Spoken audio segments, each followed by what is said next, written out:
Vamos a continuar con el programa y ahora es el turno de la profesora Mónica Bulló, de aquí de la Universidad Rovira Virgili, que nos va a hablar de nuevos marcadores y potenciales dianas terapéuticas para la nutrición de precisión. Tu turno, Mónica, gracias. Pues muchas gracias.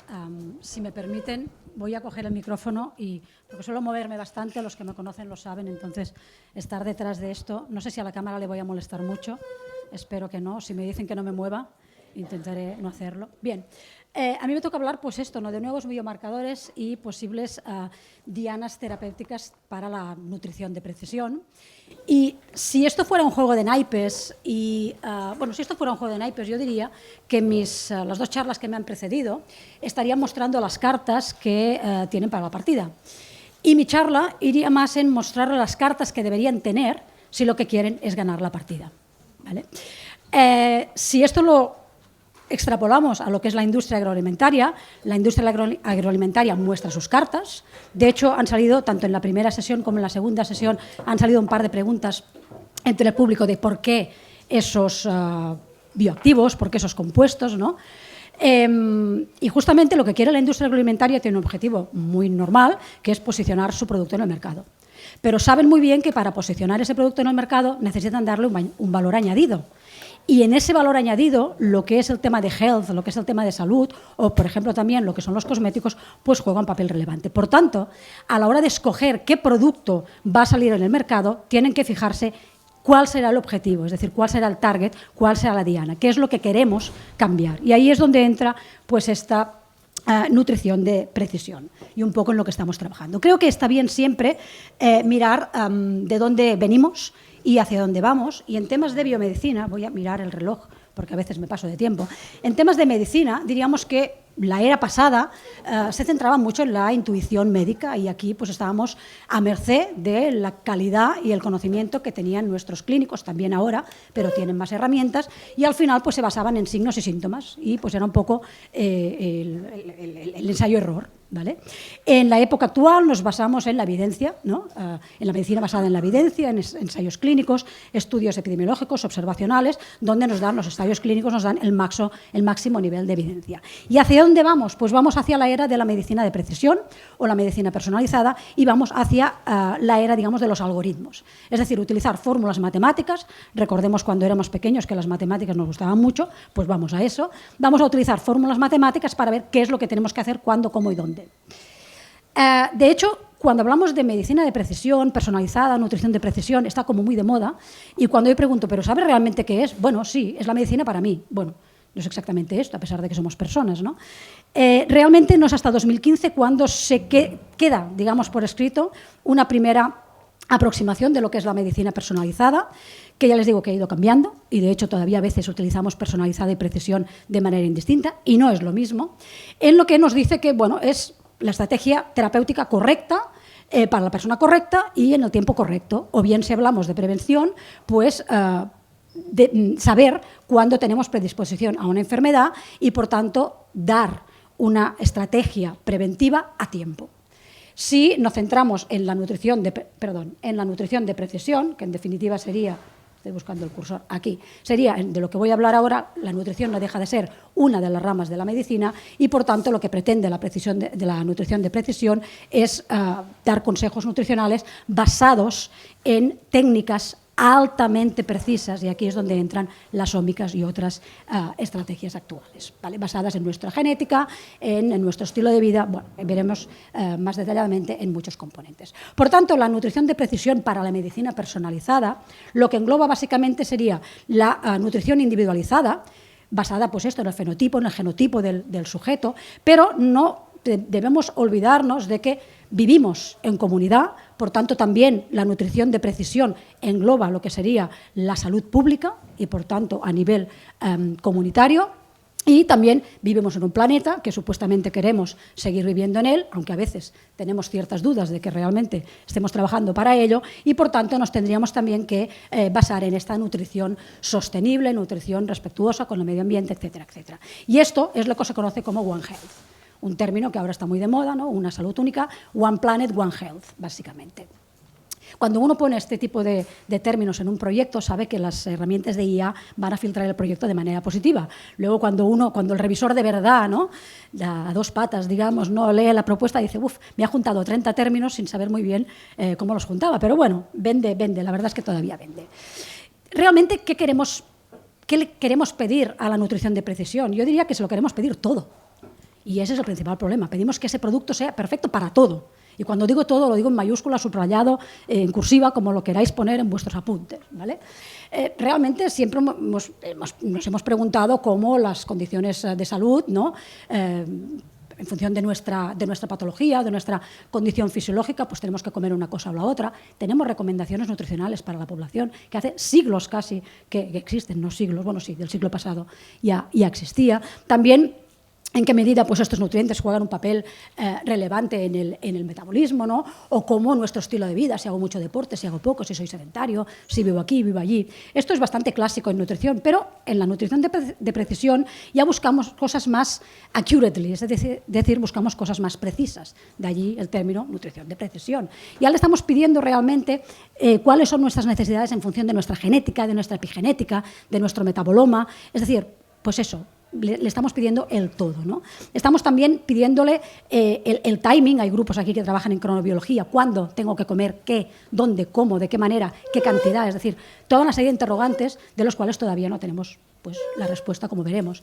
Es un tema, ya les digo, que me apasiona, pero también soy muy crítica con la nutrición de precisión. Sobre todo porque todo el mundo sabe de nutrición y todo vale en nutrición, y eso es solo un parece. Parece que todo el mundo sepa de nutrición y parece que todo valga en nutrición. Y realmente no es así. Casi me atrevería a decir que sabemos muy poco a fecha de hoy. Y también tenemos, pues cada vez más está, ¿no?, el data science, esas palabras, esos términos que en cualquier proyecto tienen que aparecer para que el proyecto tenga posibilidades de éxito, pero ¿qué es el data science realmente y qué nos puede dar ese data science en medicina o en nutrición de precisión? Bueno, lo que queremos es esto, ¿qué? ¿Cuándo, cómo, dónde tengo que comer para realmente estar sano? Y la otra pregunta es, ¿qué es estar sano? ¿Estar sano hoy? ¿Estar sano mañana? ¿O estar sano dentro de 20 años? Se supone que queremos vivir bien y mucho. Antes se ha comentado que la esperanza de vida había aumentado, y es cierto, la calidad de la esperanza de vida no ha aumentado y, de hecho, incluso me atrevería a decir que está disminuyendo. Por lo tanto, tenemos un problema. Vivimos mucho, pero no necesariamente bien. Y todos queremos vivir mucho y bien.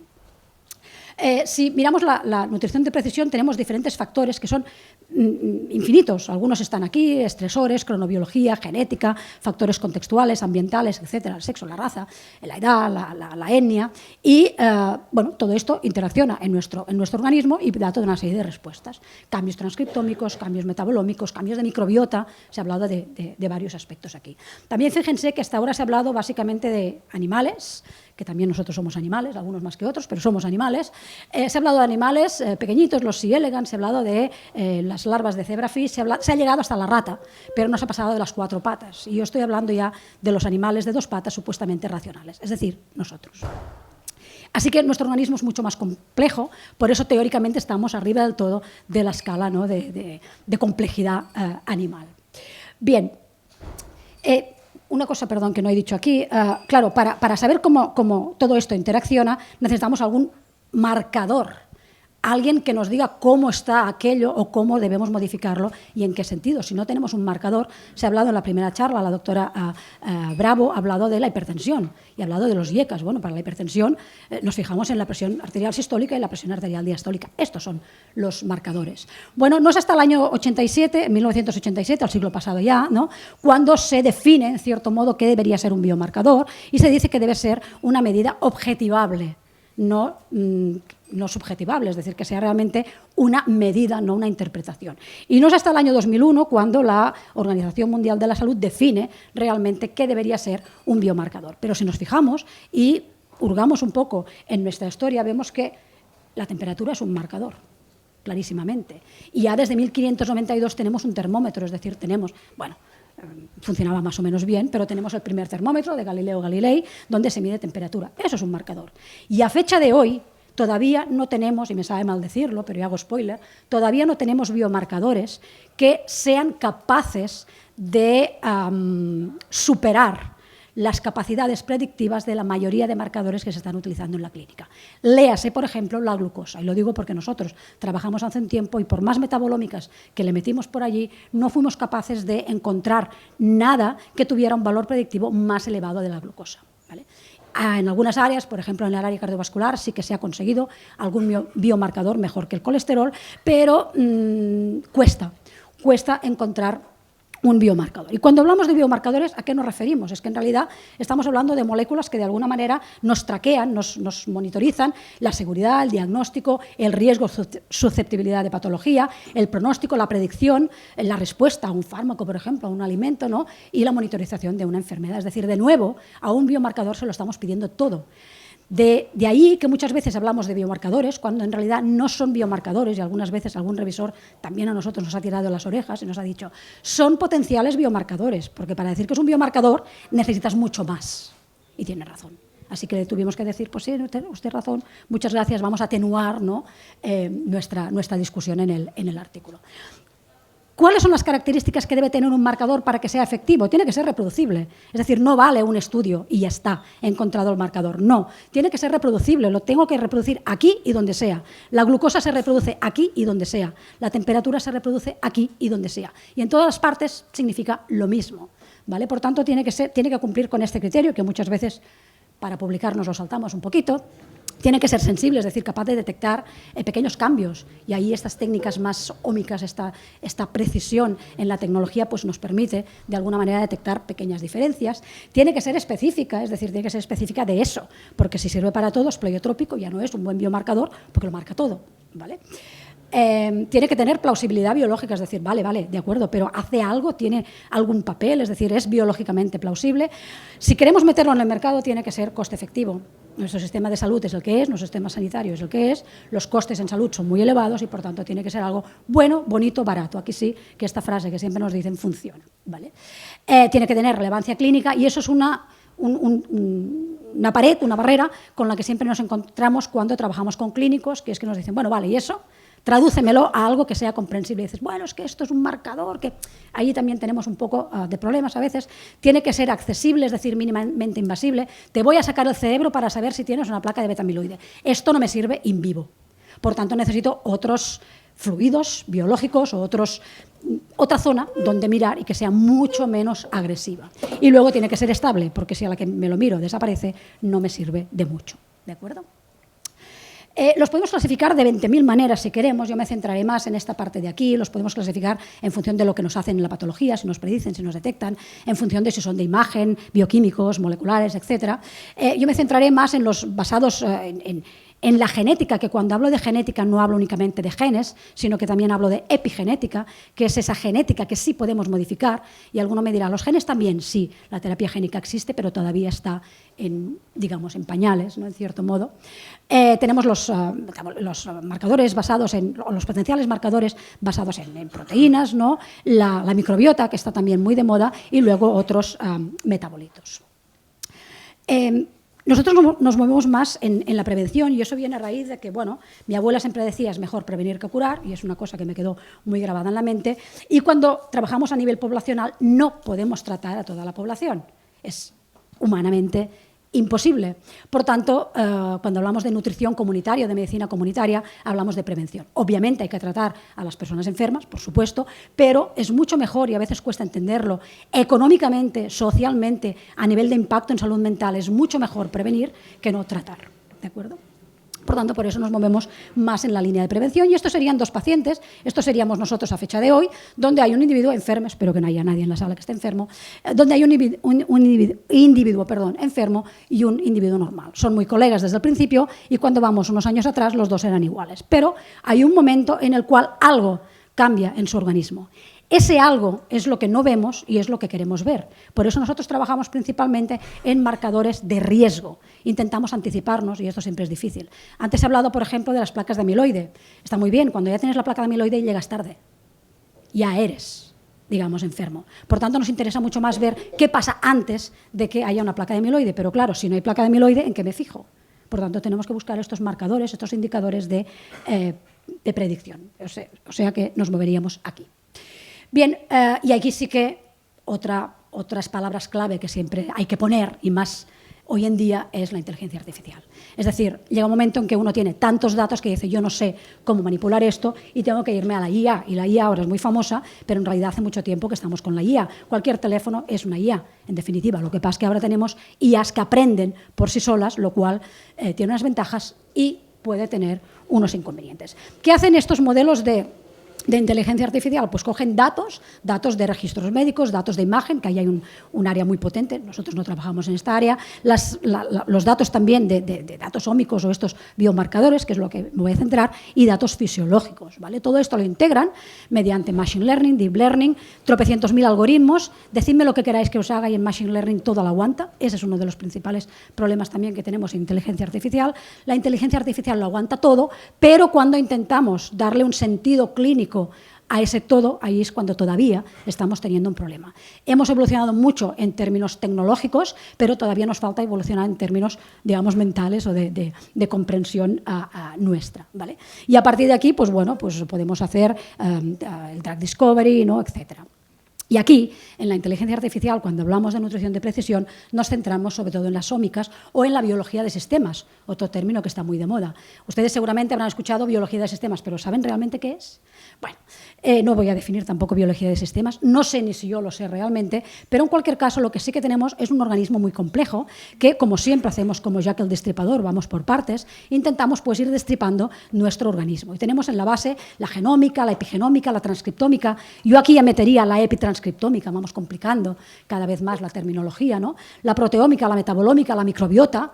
Ya le metemos el fenoma, ¿no?, que sería pues, un poco los datos clínicos, hábitos alimentarios, los exposomas ambientales y algo que no estaba en esta diapositiva, que lo he añadido yo y que muchas veces no se tiene en cuenta, que son los determinantes sociales. Vivimos en sociedad, somos animales sociales, animales que vivimos en comunidad y, por tanto, los estresores o los determinantes sociales juegan un papel más relevante de lo que muchas veces nos imaginamos. Y ahora también un tema que está muy de moda es la salud mental, sobre todo después de la pandemia de COVID.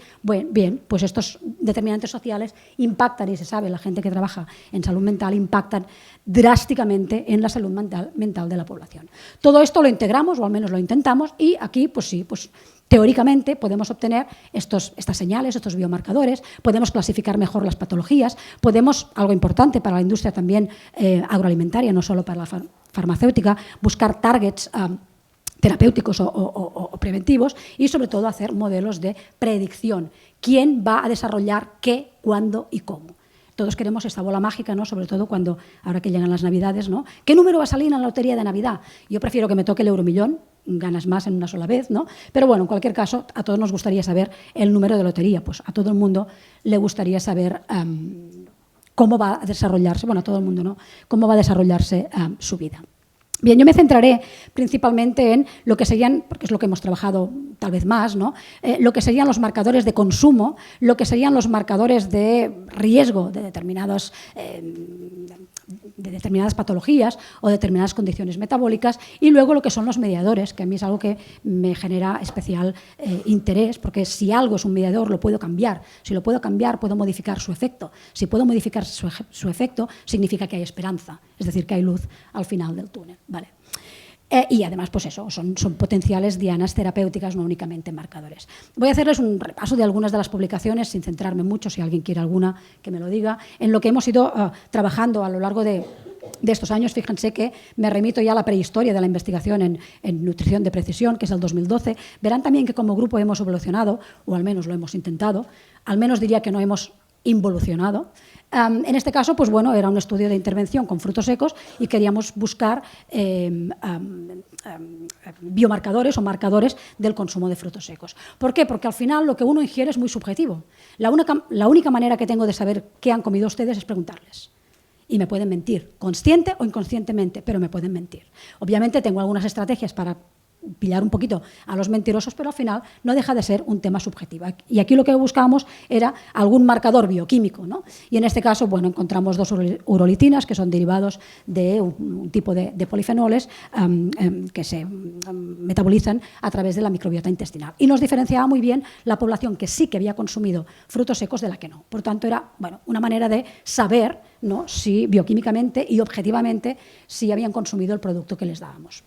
Hicimos algo similar, por ejemplo, tenemos varios, ¿no? Hicimos algo similar con el consumo de vino, algo muy propio de esta facultad, justamente, estamos en la facultad, bueno, de la cátedra, ¿no? Y la facultad de enología, y en este caso, pues bueno, ya ven ustedes que identificamos diferentes metabolitos, algunos asociados positivamente a la derecha o inversamente, negativamente a la izquierda, y miramos la capacidad de predicción de los que habían consumido vino, tinto en este caso, o no habían consumido vino, y pues simplemente identificamos una huella. Vean ustedes que esto es bastante impreciso, no llegan a leer el tipo de metabolitos, pero son metabolitos que también hemos encontrado en otras huellas. Es decir, es muy difícil encontrar un único metabolito que realmente me marque ese alimento en concreto. Pero bueno, nos da una curva, una AUG, ¿no? Bastante interesante, y pues lo publicamos relativamente bien. Hicimos algo similar con las proteínas. Si yo quiero saber qué proteínas han consumido, les pregunto y a partir de allí me voy a las tablas de composición nutricional y miro cuántas son proteínas animales, proteínas vegetales, hago ratios y hago casi lo que quiero con eso, ¿no? Pues bueno, en este caso lo que hicimos fue intentar bioquímicamente, de nuevo, diferenciar, ¿no?, los metabolitos que se asociaban con los que habían consumido más proteína de origen animal, proteína de origen vegetal, o bien esta ratio de proteína animal y proteína vegetal. Y vimos que realmente solo había 4 metabolitos que estaban en cualquiera de las combinaciones, y había algunos metabolitos que sí que discriminaban mejor el tipo, la fuente, mejor dicho, no tipo de proteína, sino la fuente de la fuente proteica mayoritaria, si era vegetal o si era animal. Esto puede tener su utilidad, sí, pero la verdad es que llegó un momento en que nos cansamos un poco también de hacer este tipo de estudios y queríamos avanzar un poquito más. De hecho, si miramos en la literatura, esto es un cuestionario de frecuencia de consumo, es una de las herramientas que utilizamos para saber qué han comido a lo largo de la semana, del mes, ¿no? Tenemos también el registro de 24 horas, tenemos 3 o 7 días de registros, pero bueno, en cualquier caso es preguntar al paciente. Pero si miramos, esta es una revisión relativamente reciente, hace un par de años, que bueno, pues estos autores revisaron toda la literatura e intentaron identificar marcadores de patrones dietéticos, ¿no? Y como pueden ver, por ejemplo, en la dieta mediterránea, algo que nos toca muy, muy de cerca, ¿no?, el alfa-linolénico. Dices, bueno, muy bien, pero es que el alfa-linolénico también me puede marcar otros componentes o otros patrones alimentarios, ¿no? Con lo cual nos encontramos con algunos marcadores, no diré biomarcadores, pero realmente muy inespecíficos, ¿de acuerdo? Muy inespecíficos. Por tanto, aquí tenemos un problema de assessment, de evaluar, ¿no?, realmente qué estamos comiendo. Sobre todo cuando no tenemos un ratón, que lo tenemos en una jaula y que le damos algo totalmente controlado. Aquí trabajamos con personas que viven, iba a decir en la calle, no, viven en sus casas, pero me refiero que hacen vida libre y por tanto comen lo que quieren y bueno, y nos dicen lo que comen si lo quieren decir, y si no, pues no nos lo dicen. De hecho, incluso en condiciones hospitalarias donde tú tienes muy marcado la alimentación de ese paciente, le entran bocadillos de chorizo, ¿de acuerdo? Y, o sea que esto es un poco complicado a la hora de valorar. Bien, la segunda parte nos centramos también en esos marcadores de riesgo de algo metabólico.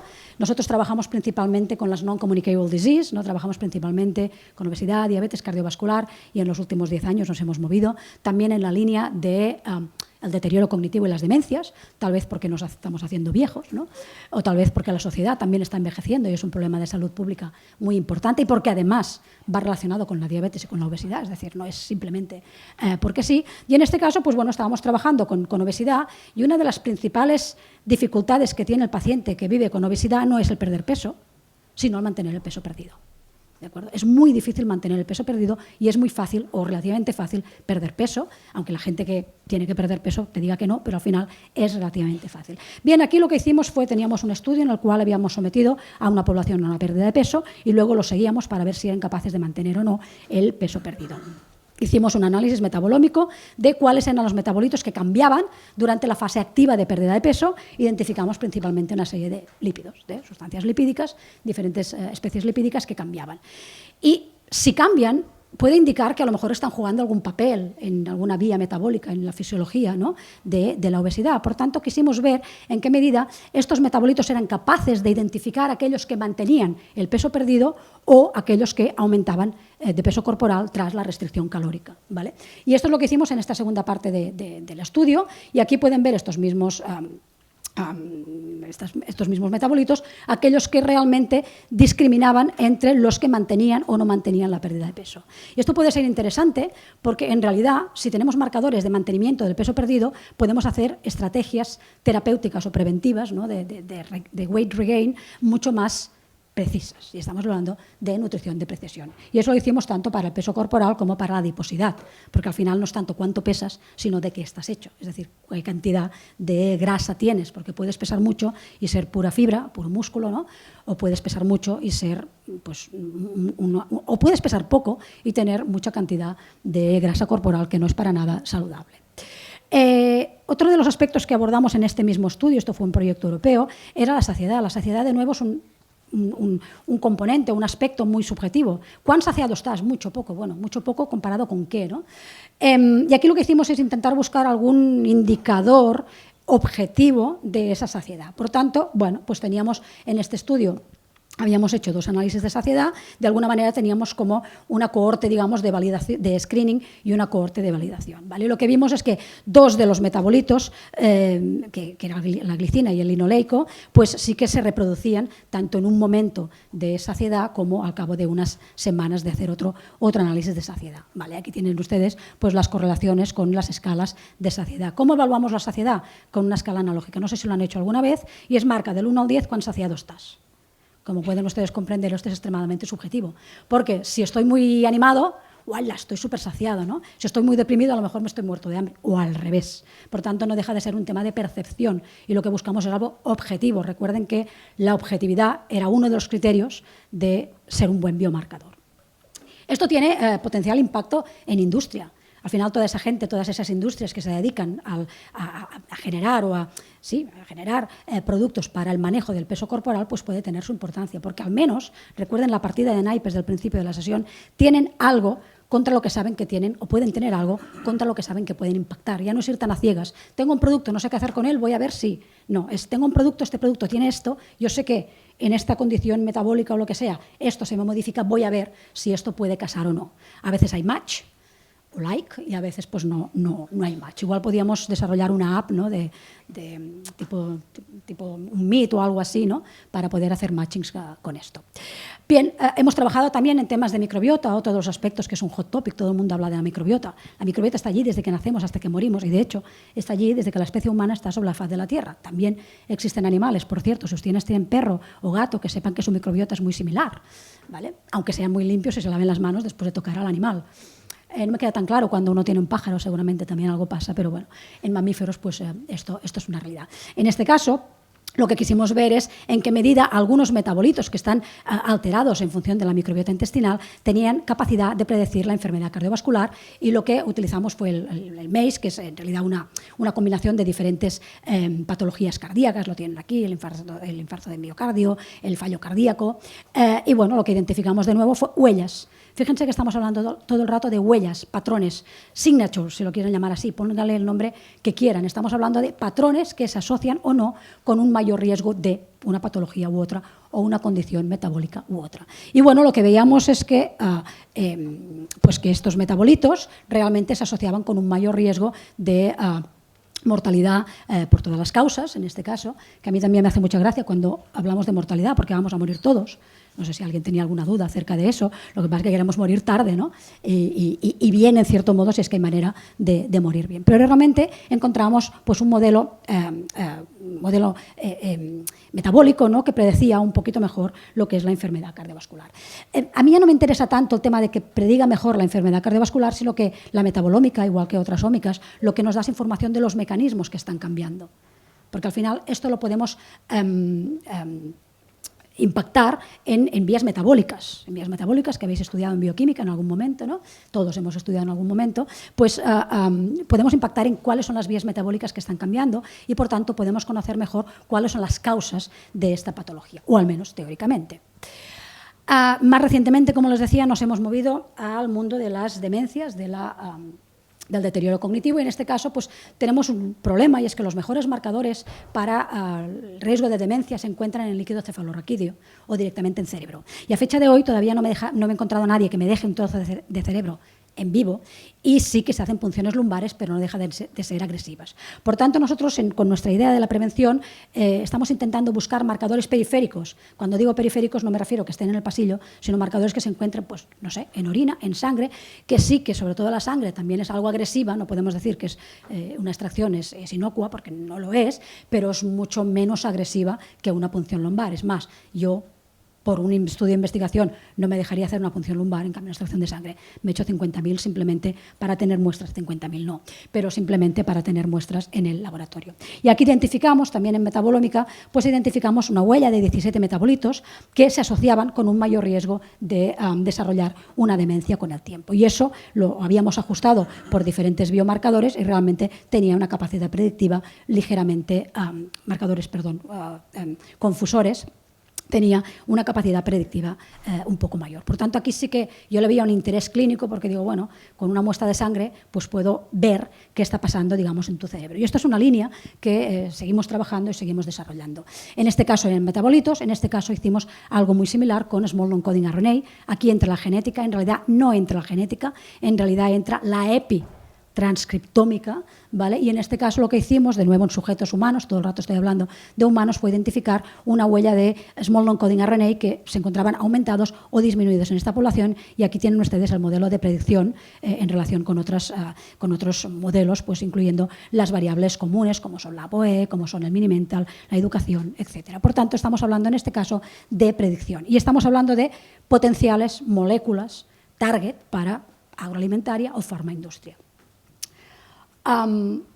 Cuando hablamos de regulación nutricional, como les digo, está muy bien el tener marcadores, pero a mí me gustan más los jugadores. Me gusta jugar y, por tanto, me gusta jugar fuerte y, por tanto, para jugar fuerte necesitamos necesitamos mediadores. De nada me sirve si lo que estoy viendo es simplemente el resultado, es decir, es la consecuencia de algo. No quiero la consecuencia, quiero buscar la causa, porque la consecuencia pues ya no la puedo modificar, forma parte del pasado. Cuando hablamos de consecuencia, hablamos en pasado. Cuando hablamos de causa, hablamos en presente y en futuro, ¿de acuerdo? Y en este caso, pues me centraré principalmente en lo que sería la microbiota intestinal y lo que serían estos microRNAs, que son Small Non-Coding, es un tipo de Small Non-Coding RNA. Saben ustedes que estamos colonizados por la microbiota en todas las partes del organismo y que esta microbiota tiene múltiples funciones. Si no, nuestra historia evolutiva ya la habría echado de nuestro organismo, ¿vale? Por tanto, algo hace si es que está allí. También conocemos una parte muy pequeña y habitualmente trabajamos con la microbiota fecal porque es más fácil de coleccionar que no una microbiota pues, directamente en el intestino. Sí que es cierto que en el área de cáncer se está trabajando mucho con microbiota tisular y hay resultados muy interesantes en temas de microbiota, incluso en respuesta a la inmunoterapia en función de la composición y la función de nuestra microbiota. La microbiota nos ofrece una ventaja en términos de nutrición de precisión y es porque la podemos modificar. Las bacterias comen y comen lo mismo que nosotros. Bueno, de hecho, siempre hemos dicho que comían lo que nosotros no queríamos, pero tontas no son, créanme ustedes, y no únicamente comen la fibra insoluble famosa que salía en cualquier clase de nutrición, sino que comen lípidos, comen carbohidratos, es decir, se alimentan de lo mismo que nosotros, ¿no? Y además son tienen también su cierta palatabilidad, ¿de acuerdo? Nuestra microbiota a lo largo de la vida es cierto que va cambiando, a pesar de que somos animales de costumbres, la mantenemos más o menos constante en vida adulta, y el principal factor que modifica a lo largo de nuestra vida nuestra microbiota es justamente la alimentación, ¿vale? Por tanto, tiene sentido, si esta microbiota es un player, es un mediador, tiene sentido intentar, si es una fábrica, tiene sentido intentar que esa fábrica trabaje para nosotros. El cómo, el cuándo y el dónde, pues es un poco lo que se está trabajando, ¿de acuerdo? En este caso tenemos un estudio en el marco del estudio PREDIMET. Este fue un estudio de intervención, no estaba pensado en su momento para microbiota. Microbiota era un subestudio dentro de este gran ensayo clínico. Esto era una intervención con dieta mediterránea y pérdida de peso, y aquí lo que vemos es, bueno, el grupo de intervención, dieta mediterránea, pérdida de peso, restricción calórica, por tanto pérdida de peso, y el grupo control, que en realidad eran recomendaciones de dieta mediterránea sin restricción calórica, ¿vale? Obviamente pierden más peso y mejoran más el metabolismo los que pierden peso, y cuando vamos a mirar qué pasaba con sus bacterias, pues vemos toda una serie de bacterias que, bueno, se modifican con la intervención. Decimos, ¡voilà, ya está! Hemophilus, Butyrococcus, tal, todas estas bacterias responden a la dieta mediterránea. Bien, estos resultados se publicaron bien, y al cabo de, esto fue en 2020, y al cabo de 4 años, el mismo equipo investigador, ya no estaba trabajando en el PREDIMET, publica en la misma journal, en la misma revista, un estudio muy similar. En el caso anterior, perdón, no lo he dicho, eran 343 sujetos, en este caso ponen la cifra de 400, como ven ustedes tampoco es que sean muchos más, añaden un nodo reclutador, y ya les digo que No encontraron diferencias en ninguno de los parámetros metabólicos, es decir, el grupo control y el grupo de intervención no diferían más que en el peso corporal, y cuando van a mirar la microbiota intestinal de todas esas bacterias que habíamos encontrado en 2020, solo una, y está en el límite de la significación, solo una está ligeramente, ya ven ustedes, está ligeramente aumentada. En este mismo estudio añaden, que no teníamos en el 2020, añaden la metabolómica y encuentran metabolitos upregulados o downregulados en función del grupo de intervención. Cuando intentan casar estos metabolitos con este género bacteriano no encuentran mucha cosa, ¿vale? Pero igualmente se publica el estudio. ¿Qué nos dice esto? No estoy criticando, por supuesto, ese estudio, ni mucho menos. Lo que nos dice es que igual no es la dieta mediterránea, igual eran los cambios metabólicos los que marcaban esos cambios en la microbiota intestinal, porque aquí la dieta es la misma, son los mismos sujetos, pero casi los mismos sujetos, pero con un cambio metabólico distinto. De hecho, cuando miramos lo que hay en la literatura, esta es una revisión también reciente de este mismo año, encontramos en dieta mediterránea 17 estudios observacionales, 20 de intervención. Pueden, si quieren, buscar esta referencia y leerla con detalle, pero básicamente Fecalibacterium ha aumentado en 4 estudios observacionales, Bacteroides en 4 estudios y Prevotella también en 4 estudios de 17, mientras que los ensayos clínicos tampoco nos aportan mucho más. Es decir, Prevotella de nuevo, pero en 4 estudios, en uno no era significante, aunque estaba aumentado, y además disminuía en uno, es decir, totalmente al contrario. Esto en investigación es normal y es lo que debe ser. Cuando todo sale en la misma dirección, algo falla, porque por casualidad, por probabilidad, algo tiene que ir en contra cuando hay mucho, ¿no? Fecalibacterium en 4 de 20 y Firmicutes en 3 de 20. Por tanto, yo creo que el panorama es bastante claro. Estamos todavía, de nuevo, y permítanme la expresión, en pañales cuando hablamos de microbiota intestinal, sobre todo cuando hablamos de taxonomía. Intentamos complicar un poquito más el tema, y esta es una publicación de 2021 en un ensayo clínico con dieta mediterránea o frutos secos.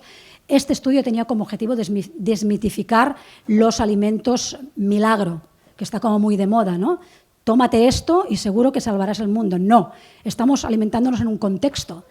El aceite de oliva se dice el oro líquido, de acuerdo, sí, pero si te lo tomas con 50 burgers, pues no creo que sea tan oro líquido, de acuerdo. Ahora bien, si te lo tomas en un contexto de dieta mediterránea y de actividad física y tal, pues entonces casi todo funciona allí. Yo siempre les digo a mis alumnos que si hacen deporte, una cola o una hamburguesa no pasa nada, porque en realidad la quemas. Ahora bien, si te la tomas y te sientas en el sofá, pues el metabolismo es distinto, ¿de acuerdo? En este caso, pues bueno, vimos cambios, vimos cambios en la microbiota intestinal, pero intentamos ir un poquito más allá y complicar la historia con las triómicas, ¿vale? En este caso, lo que hicimos fue integrar datos de género, datos de metabolómica fecal y datos de metabolómica plasmática. Encontramos 5 clústeres, 2 de los cuales se relacionaban muy estrechamente con el metabolismo del colesterol, ¿vale? Por tanto, aquí ya empezamos a tener interacción, ya nos empezamos a mover en la biología de sistemas, o empezamos a entrar un poquito más en la biología de sistemas. Bueno, yo creo que esta la puedo pasar en temas de microbiota. Se ha hablado mucho de intervenciones nutricionales, pero aquí fracasamos bastante. El trasplante fecal, ya saben que solo funciona y está indicado en caso de Crohn me saldrá ahora, con Clostridium, gracias, con infección por Clostridium, y sí que es cierto que está entrando con fuerza la parte de los simbióticos. En la era de los bióticos era, te doy la bacteria, luego te doy lo que comen las bacterias, luego... Y al final es, dame lo que hace la bacteria, dame el metabolito o el producto de la bacteria y déjate de darme la bacteria, el strain bacteria, o deja de darle comida a las bacterias. Dame lo que realmente tiene una acción, tiene un efecto en nuestro organismo. Esto es un poco lo que intenta simplificar esta diapositiva. Y nos volveremos de manera muy rápida a otro término que serían estos small non-coding RNA, que sería, ya saben ustedes que a los científicos nos gusta mucho dar nombres y cada vez son más largos, al final serán como impronunciables, ¿no? La nutrimirómica. La nutrimirómica básicamente es la regulación nutricional de los microRNAs, ¿no? Pero le metemos así un nombre que queda un poco fashion, ¿no? Y queda muy guay, decir, ¡wala! Estamos trabajando en nutrimirómica. Y uno empieza a pensar, dice, espera, que conecte la neurona a ver realmente qué es esta nutrimirómica. Para aquellos que no estén tan entrados, los microRNAs son unas moléculas muy pequeñas, a mí me generan un especial interés porque lo pueden cruzar todo. Y saben ustedes que tenemos 2 barreras muy potentes en nuestro organismo. Uno es la barrera placentaria, ¿vale? Y la otra es la barrera hematoencefálica. Si estamos impactando en cerebro, o en demencias, necesitamos que los actores lleguen al cerebro. Si no somos capaces de cruzar esa barrera, diríamos Houston, tenemos un problema. Pues bien, estos microRNAs se forman en el núcleo, salen al citoplasma, salen a torrente circulatorio en diferentes formas, dentro de exosomas, o bien unidos a proteínas o de manera libre, y tienen una doble un doble interés. Son biomarcadores, pero también son jugadores, son players. Ya les he dicho antes que me gustaba jugar. Bien, y hace unos cuantos años, esto fue en 2017, publicamos algunos estudios nutricionales en los cuales veíamos regulaciones de microRNAs. Este es un estudio con pistachos en concreto. ¿Por qué pistachos? Ya les respondo la pregunta antes de que me la hagan en la ronda de preguntas, porque estaba financiado por la American Pistachio Growers, con lo cual si les dábamos nueces no nos hubiesen financiado, y porque además, antes de meternos a eso, y es algo que soy muy quisquillosa en eso, los que trabajan conmigo lo saben, quise ver si realmente los pistachos tenían algún sentido. No voy a hacer las cosas porque sí, y realmente por su composición nutricional pues tenía sentido que pudiesen modular, en este caso era en prediabéticos, pudiesen modular la regulación de la diabetes. Y tengo que decirles que en este caso casi todo lo de este estudio nos salió bastante bien. Antes he dicho que todo no puede salir bien, pero aquí de momento nos ha salido todo bien, con lo cual algo estamos haciendo mal. Bien, en este caso lo que vimos fue la regulación de un microRNA, y además este microRNA, no lo he puesto aquí, pero este microRNA se relacionaba con mecanismos de insulinoresistencia y metabolismo de glucosa, con lo cual tenía sentido en pacientes prediabéticos.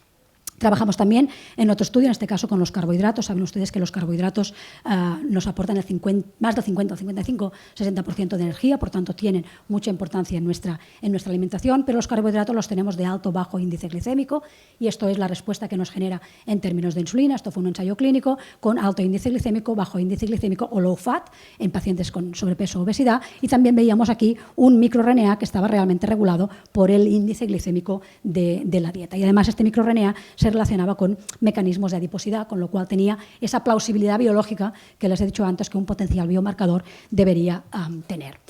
Otro estudio que hicimos en colaboración con un grupo de IMDEA, Alberto Dávalos, fue en este caso con microRNAs dentro de exosomas. ¿Qué nos permiten los exosomas? Los exosomas nos permiten dirigir.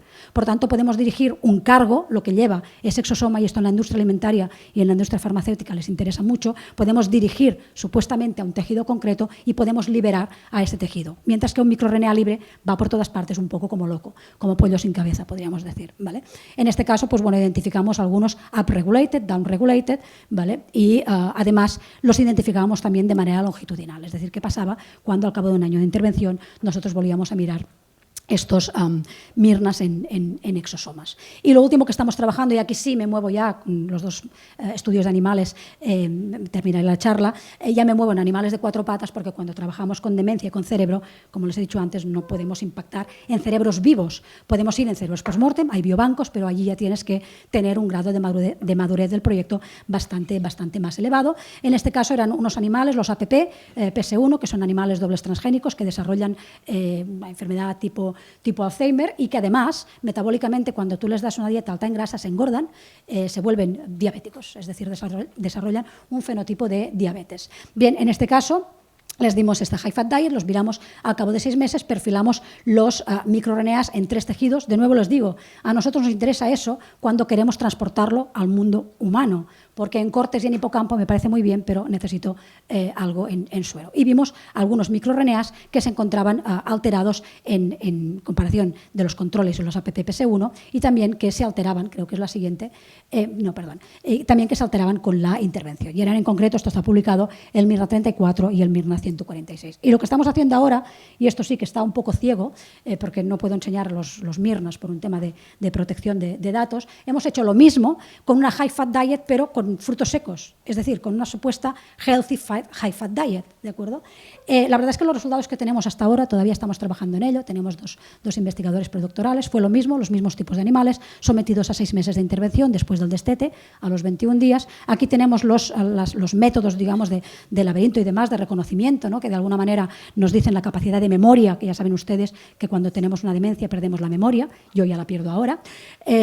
Pues estos son los animales APP-PS1, tras darles los frutos secos, es decir, repito, una dieta alta en grasa, pero en grasas supuestamente saludables, ¿vale? Pues mejoran significativamente su memoria, desaparecen no, pero mejoran la formación, el número de placas de amiloide, y además cuando vamos a las espinas dendríticas, que en definitiva son las conexiones neuronales que se pierden cuando hay demencia, pues también vemos que los animales que han consumido frutos secos deberían estar aquí y en realidad se encuentran prácticamente como el animal control. Por tanto, en términos de neurodegeneración, por decir de alguna manera, parece que los frutos secos son protectores. Y cuando miramos los microRNAs, que es lo que decía que aquí es ciego, ciego, tenemos algunos microRNAs que nos mimetizan lo que pasa en córtex a nivel sérico, que esto para nosotros es importante, pero además tanto en wild type respecto a APP, pero cuando hacemos la intervención también vemos que algunos de estos microRNAs están realmente alterados tras la intervención con frutos secos. Y además estos microRNAs se encontraban sobreexpresados en APP, por tanto podían ser potenciales dianas terapéuticas para el tratamiento o para la prevención de las neurodegenerativas. ¿Dónde estamos en estos momentos? En nutrición de precisión. Realmente la nutrición de precisión está reseteando un poco lo que sería la industria, es decir, realmente promete, pero también es cierto que hay otras, no todo es tan bonito en este mundo, ¿no? Hay algunas cosas a considerar. Seguimos todavía sin poder estimar o medir bien qué estamos realmente comiendo. Tenemos interacciones a diferentes capas biológicas y, por tanto, nos cuesta un poco todavía integrar esta biología de sistemas. Necesitamos resultados robustos y reproducibles, necesitamos métodos económicos, sí que es cierto que las ómicas han bajado mucho de precio, necesitamos estudios rigurosos, ¿no?, para poder avanzar en la comprensión de esta alta dimensionalidad de los datos y, sobre todo, tenemos barreras éticas, legales y sociales que hay que abordar y que muchas veces se pasan por alto. ¿Qué tendencias tenemos para el 2025? Analizar más secuencias genéticas, más que genética, yo diría esta epigenética, esta epitranscriptómica. Se está trabajando en mucho, nosotros no, en sensores, ¿no? Pues todo el mundo ahora ya lleva un reloj inteligente, que casi es más inteligente que nosotros mismos. Se está trabajando en wearable sensors, se está trabajando en herramientas bioinformáticas, esto es uno de los grandes huesos que tenemos por ahora, y en inteligencia artificial, y se está trabajando mucho en apps. Por ejemplo, en tema de apps, justamente para valorar la ingesta alimentaria, se está trabajando mucho con el sistema de fotos y funciona mucho más, ¿no? Las fotos, luego, en base a esa foto, pues una IA lo que hace es dimensionar esto en 3D y hacer cálculos de cantidad, calidad y peso de lo que realmente se está comiendo. Con lo cual, la persona lo único que tiene que hacer es fotografiar el plato antes y después. Y es mucho menos subjetivo que lo que estábamos diciendo. Y para finalizar, pues estos aspectos legales, éticos y sociales. En cuanto a aspectos éticos, tenemos que cuando estamos arrojando datos genéticos, pues ahí hay mucha información que se puede utilizar para bien o para mal, como siempre. Y por tanto necesitamos que realmente tener la seguridad de que cuando eso se arroja en la red, de alguna manera, pues está realmente protegido, ¿no? Y esto también impacta, de hecho, a nivel legal. ¿En qué medida? Y esto es algo que ha salido en la prensa de manera recurrente. ¿En qué medida, por ejemplo, una compañía de seguros puede tener acceso a nuestros datos médicos y, por tanto, en función de eso, pues hacernos pagar más o menos porque tenemos teóricamente más riesgo de, ¿no? Y luego hay también un tema social de que esto puede realmente generar todavía más disparidad o más, ¿cómo sería en castellano? Más diferencias, digamos, diferencias entre la población, entre aquellos que lo pueden pagar y aquellos que no lo pueden pagar, y esto atenta directamente contra los objetivos de la Agenda 2030. Por tanto, los beneficios de la nutrición personalizada son prometedores, pero no deberíamos olvidar que hay toda una serie de riesgos que debemos también abordar y ponerlos encima de la mesa. Ya con eso termino, simplemente agradecer a nuestros investigadores, los que están haciendo todo este trabajo. Nosotros estamos en la Facultad de Medicina y aquí tienen nuestras redes sociales. Por favor, síganos y denles un like a nuestras historias y demás. Muchas gracias.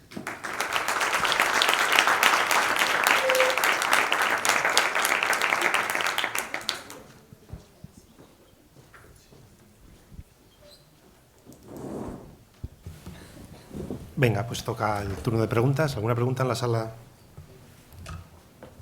¿Ninguna? Bueno, ahí delante. Aquí delante. Bueno, en primer lugar, muchas gracias por la presentación, muy interesante. Este tópico de investigación no es mi área de expertise, pero me gustaría preguntar en el tema de los biomarcadores. Como comentabas al principio, ¿no?, que puedo saber si una persona ha ingerido cierto tipo de alimentación u otra. ¿Cuál es el tiempo o el periodo de detección de ese biomarcador? Es decir, ¿cuánto tiempo pasa desde que yo como hasta que lo detecta? Y si hay una diferenciación entre ese tipo de biomarcadores, que algunos pues sean capaces de detectarlo con más tiempo, otros con menos. Gracias por la pregunta. Te diría que depende de la naturaleza del propio biomarcador. Hay moléculas como, por ejemplo, el TNF en humanos, que te la miras y desaparece, y hay moléculas que pues, tienen una vida media más larga, ¿no? Por ejemplo, en tema de lípidos, un buen biomarcador son los lípidos de membrana, porque el metabolismo lipídico, además, es mucho más complejo porque es exógeno y endógeno. Por tanto, aquí te diría que depende del biomarcador. Cuando trabajamos en este tipo de muestras, siempre trabajamos en muestras en ayunas. Por tanto, en realidad estamos trabajando con marcadores de vida media, por decir de algún modo, ¿no? Estoy hablando de los marcadores en sangre. Los marcadores de microbiota es pues, en función del tracto gastrointestinal, el tránsito gastrointestinal, perdón, de cada uno. Pues cuando defeca la recoge y nos la trae. Por tanto, ahí depende mucho de la naturaleza. Vale, muchas gracias. ¿Más preguntas? Hola. Muchas gracias, Mónica, por esta magnífica presentación. Como siempre, nos hemos aprendido muchísimo. Yo tengo una duda que me surge siempre cuando trabajamos en metabolómica. Tú has presentado aquí un trabajo en el que había un conjunto de metabolitos que podían explicar en un X%, pues, por ejemplo, pues el riesgo de desarrollar una enfermedad, etcétera. ¿Qué pasa si al intentar replicar eso en otra población encontramos que de esos 6 metabolitos, por ejemplo, 4 se han movido en ese sentido, pero 2 no? Con ese nuevo conjunto, ¿qué hacemos? ¿Cómo lo interpretamos? Pues lanzamos la publicación sin la replicación. No, esa es una realidad. Es decir, a veces lanzas la publicación sin la replicación, pero eso lo diré en voz bajita para que nadie me oiga, ¿vale? De hecho, cada vez más también en metabolómica, esto empezó en genética, ¿no? En genómica, se pide replicación. Y el problema es que muchas veces no eres capaz de replicar, porque estás hablando de poblaciones distintas y pues allí los modelos fallan. Lo que se está trabajando cada vez más, y sobre todo porque cuando te mueves en estos metadata, ¿no? en estas bases de datos multidimensionales, depende del algoritmo de Machine Learning que apliques, te sale una cosa o la otra. Por eso he dicho al principio que el Machine Learning lo aguanta todo, es un poco como el papel que lo aguanta todo, pero cuando luego lo intentas explicar, pues no eres capaz, ¿no? Entonces, lo que se está haciendo cada vez más, y ya empiezan a haber publicaciones en esto, es se utilizan diferentes modelos, diferentes algoritmos, por decir de algún modo, ¿vale? Se comparan en cierto modo entre ellos y se busca el que sea más robusto, más replicativo y demás. Nosotros algunas veces lo que hemos hecho es, cuando vamos a replicar, quedarnos con esos metabolitos o con ese microbioma que realmente lo vemos en 2, 3, 4, 5 análisis o en 2 poblaciones y los demás los descartamos. Sí que estás perdiendo seguramente parte de la información, pero la que das es más robusta.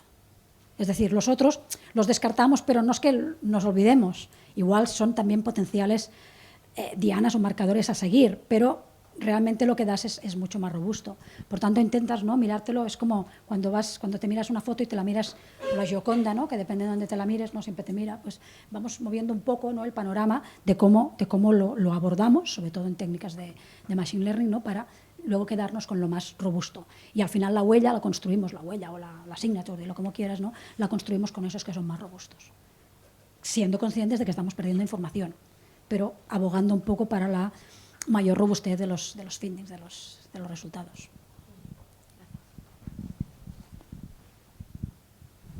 O los ha aburrido mucho, o lo han entendido todo. Si lo han entendido todo, que se vengan para el grupo con becas. Ahí hay otra pregunta. Y contratos pre y postdoctorales. Bueno, hola. Antes que nada, gracias. Ha sido realmente muy interesante esta charla. Y quería preguntarte respecto a los microARNs. Claro, son muy interesantes en el hecho de que, bueno, eso, pues que pueden atravesar todo, ¿no? Pues un montón de barreras y tal, y para el Alzheimer y tal. Y lo que has mencionado de que si utilizas exosomas, ¿esto no limitaría esta acción o no afectaría en esto? Nosotros no trabajamos propiamente con exosomas. A mí personalmente me gustan más los libres, soy así un poco, ¿no?, un espíritu libre. El tema de los exosomas es que nos permiten, ¿no?, ver en un tejido concreto, en unas células concretas, lo que hacen, ¿no? Entonces, si tú realmente quieres dirigir un cargo, sea un RNA o lo que sea, ¿no?, un contenido, lo quieres dirigir a un tejido específico, claro, si tú los lanzas allí en el bloodstream, aquello se va donde le da la gana, ¿no? Entonces, puede que un microRNA en un tejido tenga un efecto y en otro tejido tenga otro, y estos dos efectos pueden incluso ser en uno beneficioso y en el otro, podríamos decirlo, deleterio. Con lo cual, depende de qué microRNA y depende de qué función, a lo mejor sí que tienes que dirigirlo. ¿Vale? Entonces, estas nanopartículas, estos exosomas naturales, que también hemos proyectado algún proyecto con nanopartículas para poder hacer esta dirección, pues es bastante interesante. Hace unos años invité a nuestra facultad a una charla a un investigador ICREA Junior que trabajaba con nanorobots. ¿Vale? El nanorobot es similar a un exosoma, en definitiva, pero robótico, ¿no? Es un poco como esas películas de cuando soltaban unos médicos dentro del flujo sanguíneo, son películas muy viejas, ¿no? Y el principal problema que tenía es que cuando distribuía estos nanorobots en sangre, a pesar de que llevaban un motorcito para ir donde él quisiera, pues realmente el flujo sanguíneo era como, bueno, pues el flujo sanguíneo lo llevaba los nanorobots donde quería, ¿no? Entonces, la ventaja que le veo a los exosomas es si quieres hacer algo muy dirigido, pero si vas a algo totalmente on target, ¿no? Totalmente no dirigido, pues allí los libres nos funcionan mucho mejor. El tema de que crucen las barreras puede ser una ventaja, pero puede ser un inconveniente. También lo digo, es decir, cruzar una barrera, depende de la barrera, igual te das de bruces, ¿vale? Entonces con los microRNAs nos pasa lo mismo. Tiene sus ventajas y tiene sus inconvenientes. Por tanto, cuando trabajamos con microRNAs, hay microRNAs que los sobreestimulamos y hay otros que nos interesa downregularlos, es decir, los pones arriba o los pones abajo. Es como el alumno que habla mucho, que le dices cállate, y el que no habla, que le dices habla un poquito, por favor. Pues allí es un poco lo mismo, pero con RNAs. Ok, gracias. Sí. Una última cosa. A modo de curiosidad y solo por saber si conocía este biomarcador, que justo estoy haciendo un proyecto sobre él, porque es nuevo y no sé hasta qué punto está incorporado en la clínica, pero sí que existen los neurofilamentos de cadena ligera que sí que se encuentran en el serum, pues para saber si lo conocía y si tenía intención de buscarlo, porque no se sabe hasta qué punto puede ser preventivo, que a lo mejor es lo que más apuntáis, pero por saber que... En temas de demencia, de deterioro cognitivo, siempre se ha dicho que el betamiloide, ¿no? Y hace unos meses, un poquito de tiempo salió en la prensa de que esto era un fraude, no necesariamente un fraude, ¿no?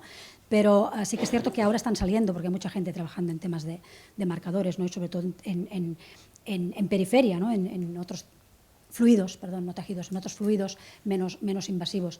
Se está empezando a trabajar con esto, pero ahora mismo el que está funcionando mejor en temas periféricos es la p-tau, la tau fosforilada.